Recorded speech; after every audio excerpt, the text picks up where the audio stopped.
Hello, Slicey Dicers. This is Brian with another knife review for you. And today, I'm very surprised to be bringing this one to you so early. This is the Three Rivers Manufacturing Shadow. As with all my TRM videos, we say Three Rivers Manufacturing the one time, and then we say TRM because I get stumble tongue when I try and say the full name. The TRM Shadow, very, very anticipated knife. Definitely for me anyway. I love TRM products. You guys know that. I get accused of being a shill or whatever for them. Not the case. I do have some flaws and some issues with some of their stuff, and I agree with some other people's complaints about them. But overall, I do like their products a lot. And this is quite a big departure from them. Usually with knives like the Atom and the Neutron 2, which you're going to see shortly, they stick to a pretty simple liner lock sort of design.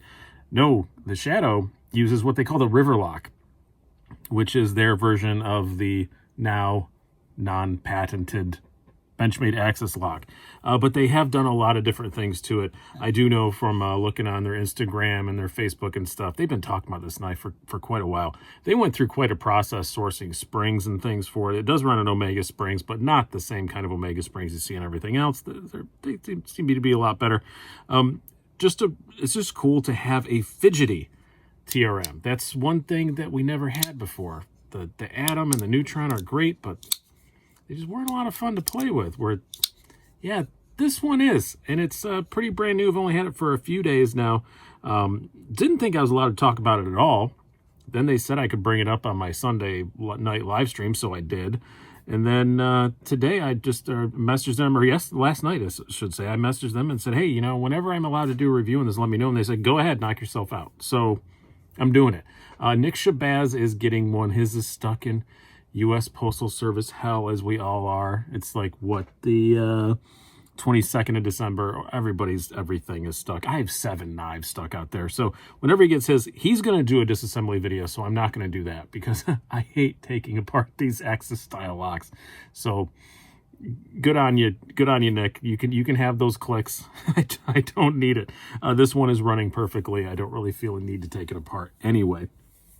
So yes, this was provided by the manufacturer, so they know me. They know if I have problems, I'm going to say so. But as Nick always says, this may be the best quality control example that's ever been made.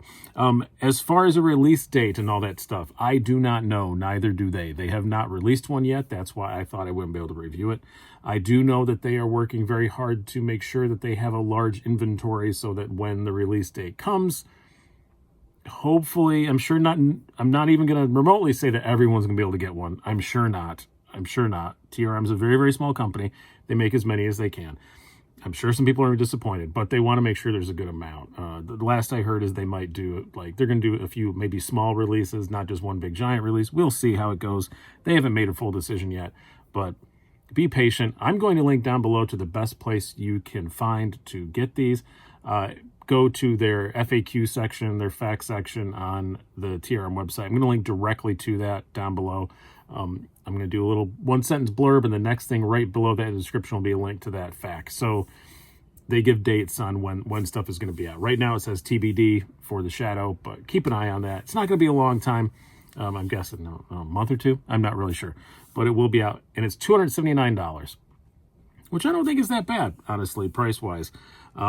If you hold one, wow, this is really well finished. This is a step above, I do have to say, even over the Atom and the Neutron. Just the way this contour G10 is done is just very, very, very nice. Even some of the pocket clips looks a little bit nicer. All this hardware is really nice. I love the pivot. That little sunburst shiny pivot looks great. Even the screw on the other side is also that kind of shiny.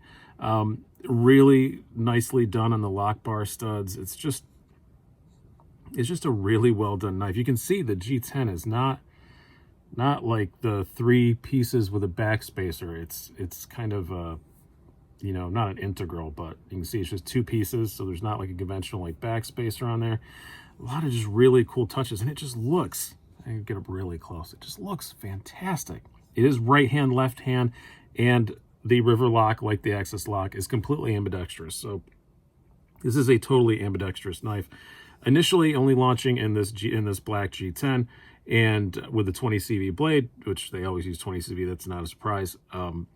But yeah, it does feel like a notch above of what TRM has been doing in the past. I mean, just look at that. That finishing is pretty freaking outstanding, I do have to say. I'm sorry, I'm going to gush about this a lot. I do have a couple little issues with it, though, so stand by. I do have a couple issues that I'll talk about, but oh, it's just so pretty. I think it looks great. Kind of a reverse Tonto-y, drop pointy sort of blade. I'm not really exactly sure what you're going to want to call that, but it works really well. We'll get to that. But yeah, I love the look of it. I think $279 is absolutely fair, and I think once you get one in your hand, compared to, a $280 Benchmade, yeah, this feels way better built than something like that. So I think most people will definitely feel that it is absolutely worth the cash. Let's do some specs and some size comparisons before we get too much farther. Kind of a mid-range size knife, I'd call this. You have a blade length of 3.2 inches, overall length of 7.75 inches, blade thickness very thin and slicey at just 0.09 inches, handle thickness 0.48 inches, but it feels thinner than that in some ways. Weight, according to my scales, of 3.72 ounces, so not too shabby there. A little over that ounce per inch, but still a pretty good EDC weight. Do the size comparison, do some usuals. Then we'll bring out some other TRMs. So cat hair on my Para 3. What a shocker. We have the Para 3 Spyderco and the Spyderco PM2. As you can see, it's kind of between those, just a little bit bigger than the Para 3. And then we will bring out, we're going to bring out one more Spyderco. We're going to talk about this more when we get to ergonomics. We'll bring out one more because ergonomically, I'm going to have something to say about this one. This is the Spyderco Manix 2. A little bit bigger than that. And bring out our usual Benchmades. We have the full-size Griptilian and the full-size Bug Out. Move these up a little bit. So yeah, very similar overall length to the Bug Out, but as you can see, much taller in this dimension than a Bug Out. Even a bit taller than a Griptilian, honestly, in that dimension. Now, let's bring out a couple of other TRMs. Why not? I have their two most popular models. I don't have a Nerd. I do have an Atlas, but I didn't bother bringing it out. This is the Neutron 2, or the Neutron, as I cleverly call it, and the Atom. So you can see it's a much taller knife than the Atom, just a little bit longer than the Neutron, but yeah, taller than both of those. All right, now let's talk about this knife. The blade is excellent. It's 23 thousandths behind the edge, which is not, it's screaming, thin behind the edge. It is a very just tall hollow grind, but it's such a thin blade stock that, wow, yeah, this thing can cut. It is very, very, very slicey. I do know that Marianne said that my very knife injured her. So it is sharp enough to cut skin, and it is sharp enough to cut a lot of things. We're almost at Christmas time, right? I think, like a lot of people, I'm panicking. My recycling bin gets picked up tomorrow. So I had to get all the stuff in the recycling bin. Happened to be the day that this showed up. And I needed to get everything in there a few days ago. Just cram it as full as I can, because when Christmas comes, I have to cram it full again. And that day, it was my task to do that and get it ready to go out tomorrow. So I cut a lot of cardboard with this thing. It was what was in my pocket that day. It's been in my pocket every day since I got it for the last 4 or 5 days. And it's just slice and dream. I know it's not that thin behind the edge, but you don't notice it in use. And it is screaming sharp. I've been using it a fair bit, and it's still, I got some paper here, it's still just amazing. It's a very, very, very slicey knife. And what makes it even more of a pleasure to use to do that kind of stuff is the ergonomics on this. And this is something I've always been happy with TRM's ergos, but this is just a step above. This is just one of the most comfortable knives I've ever put in my hands. it's just, I like using it choked up like this, but even choked back, it still works well. And that's a tough balance to get. A lot of times if a knife has a forward finger choil like this does, it's got a kind of 50-50 Spyderco style choil. Even with the 50-50 choil, it's meant to be used like that. And that's the only way that it feels good. I find that with a whole lot of knives. This one, no, even choked back, it still feels pretty good. I can feel the pocket clip a bit more, but not enough to really bother me. So if you need a bit more reach, it's still comfortable to use choked back. It just fills my hands just so well. And that's why I had the Manix 2 out, because that's what it reminds me of. This is the lightweight. So it's not quite as comfortable as the regular G10 one, but that's one of the things I like about the Manix 2, why I prefer it over the PM2, is just it fills my hand a lot better. This fills my hand just as well, if not better, than a Manix 2, which from me, trust me, is high praise. The ergos on this are just, of all the other stuff I like about it, it's the ergos that have blown me away. It's just freaking great. Carries very well. I'm horribly unprepared and didn't, there they are. I almost buried my, I was wrapping presents before I did this. I almost buried it underneath a gift bag of Yo Levi's. Nice deep carry clip, slides in and out of the pocket super easy. Pocket tension could stand to be a little bit stronger, but you know, that's something I can adjust myself. But you know, no flipper tab sticking out, hand slides past it really well. The weight is fine. It is a bit tall in the pocket, but it's not as bad as like the Manix or anything like that. But you know, your hand doesn't slide past it as well as it does, you know, on an Atom or a Neutron 2 or something like that. But still pretty darn good. No issues there. As far as the action goes, it's pretty good. A lot of people seem to be, since the Axis Lock patent expired, and it's because this is a lower volume manufacturer, and this is true of a lot of the companies that are doing this. Even Hogue is a lower volume manufacturer than Benchmade.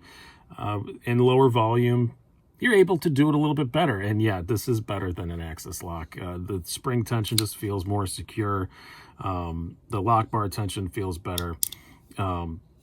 Very drop shutty. Marianne warned me, oh, you're gonna have to let this break in and all this stuff. Yeah, it took like a 10 or 15 flips and it broke in just absolutely fine.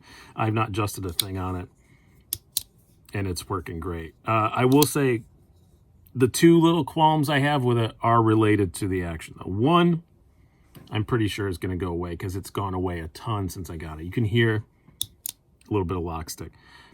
Not a big deal. It was, I would call it significant when I first took it out of the box, but literally, you know, after 100 flips, it broke in and it's been fine. Now it just makes a noise. It's not something you really feel. The other qualm I have with this, and this is also related to deployment, is you can see it has these nice torque screws in here, so you can disassemble that lock bar a little easier and all that stuff, and that's very great, but they're a little sharp.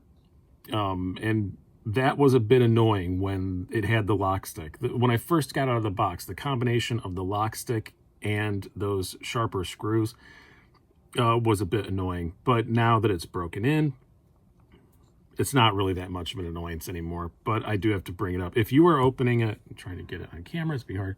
If you are using the lock bar like this, and you're pushing on those screws, it's not gonna be comfortable. But if you use them as they intend to, you know, and you're up actually, you know, in the front part, it's fine. So yeah, that's a little complaint. These are a little sharp. But other than that, I love this thing. It's a great freaking knife. It is not going to be out in 2020, so I'm not going to say I wish I had it before my Knife of the Year awards. It'll be, I'm sure, a contender on next year's, and we're coming in hot for next year for Knife of the Year contenders. Another little thing I wanted to show you. I don't often show packaging as much anymore. I try to remember, but sometimes I don't. Sometimes you get annoyed. But they've changed their packaging. It's pretty darn cool. It's these, they're made from sugar cane. It's not plastic. So I think that's pretty cool. And these little boxes, you just turn them and then they just adjust to whatever length they need to be. I just think that is super cool, and they're all completely recyclable, made from sugar cane, not killing trees or anything like that. I think this is pretty awesome. I really do like the packaging, but this knife has thoroughly impressed me. Like I said, I got it 4 or 5 days ago, and it just it won't stay out of my pocket. I'm very much enjoying it. Even it's gotten to the point, even like the last couple days, I've gotten up in the morning to carry stuff. You know, like today for Tonto Tuesday, I had my Chris Reeve in Cosi in my pocket, and then I had to do this video, so I took it out for this video, and it stayed in my pocket. I took it out early. I took it out like, I don't know, about lunchtime, and it's just stayed in my pocket. I'm smitten. I'm full of smit. And I know that everybody's going to say, "Oh, great! Now I'm not be able to get one because you gave a good review." Well, I don't care. I like it. I'm going to be honest about it. I like it that much. And this is one that I do think they are making a sincere effort to make sure that there's going to be a good amount of them available in that first drop. So keep an eye out. Again, I'm going to link directly to the FAQ page.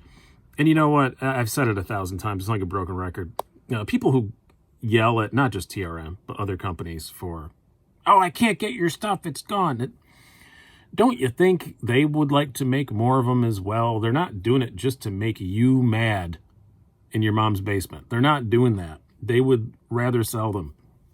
And if they were trying to be like that, this would be a $500 knife.